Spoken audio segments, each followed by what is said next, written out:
சிவகாசி அருகே உள்ள தனியார் கல்லூரியில் 2ஆம் ஆண்டு பயின்று வந்த மாணவி தனது ஆண் நண்பருடன் இணைந்து எடுத்த புகைப்படத்தை சமூக வலைதளத்தில் பதிவிட்டுள்ளார். இதையடுத்து கல்லூரி முதல்வர் மாணவி மற்றும் அவரது தாயை அழைத்து கண்டித்ததாக கூறப்படுகிறது.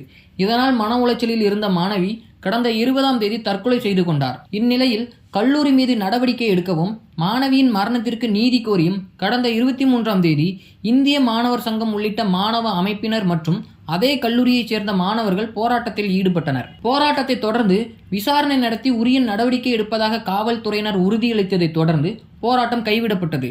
இந்நிலையில் இன்று மீண்டும் கல்லூரி முன்பாக போராட்டத்தில் ஈடுபட முயன்ற இந்திய மாணவர் சங்கத்தினர் காவல்துறையினரிடம் வாக்குவாதத்தில் ஈடுபட்டனர். இதைத் தொடர்ந்து உரிய அனுமதியின்றி போராட்டத்தில் ஈடுபட முயன்றதாக மாணவ அமைப்பைச் சேர்ந்த 20 பேரை போலீசார் வலுக்கட்டாயமாக கைது செய்து மல்லி காவல் நிலையத்திற்கு அழைத்துச் சென்றனர். இதனால் கல்லூரி முன்பாக பரபரப்பு ஏற்பட்டது.